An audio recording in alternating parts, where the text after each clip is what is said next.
What role did the Ottoman Empire play in shaping European history? Now, you may have heard that historically, Christianity and Islam were at opposing ends. But there's another narrative, one argued by British historian Mark David Beer's book, The Ottomans. He says the Ottoman Empire should be seen as an inseparable part of the history of Europe, and not as something detached from it, and that their story is the unacknowledged part of the history the West tells about itself.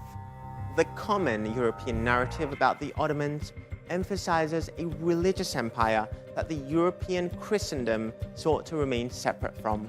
But there's more to the story, considering at its peak, the Ottoman Empire stretched across 3 continents and controlled almost a quarter of Europe, including Serbia, Bosnia, Hungary, and Greece. The peak of Ottoman power and influence came in the 16th century under Suleiman the Magnificent. It was a time when the Ottomans were leaders in science, philosophy, art, and architecture.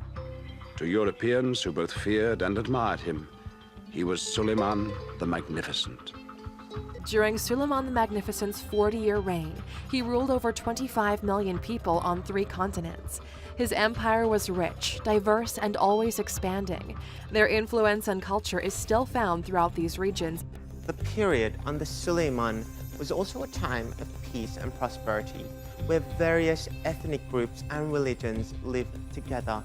And according to David Beer, the incorporation of Christians and Jews into the empire meant that the Ottoman legacy was still felt across Europe, Turkey, and the Middle East today. And Alan Mikhail, a history professor at Yale University, argues that if it wasn't for the Ottoman Empire, the West wouldn't have started their age of exploration, the era when Europeans would sail across the globe from the late 15th century till the 17th. Mikhail says that it was the Ottoman monopoly of trade routes with the East, combined with their military power, that pushed Spain and Portugal out of the Mediterranean. He says explorers like Columbus and Vasco da Gama calibrated their actions in reaction to the reach and grasp of Ottoman power. And this period happens to coincide with the European Renaissance. At the time, the Ottomans were the biggest trading partners of Western Europe. Daniel Goffman, author of The Ottoman Empire and Early Modern Europe, argues that because Ottoman trade in the Mediterranean was so extensive, they played a significant role in the development of Europe. But it wasn't just through trade that the Ottomans contributed to European history. They were also at the forefront of cartography. Glenn Cooper, an assistant professor at Brigham Young University, said that Ottoman maps of the Mediterranean were unparalleled for the time. The Piri-Reis map of the 16th century shows the entire eastern coast of North and South America in relation to Africa. Ottoman lands were also known for their diversity.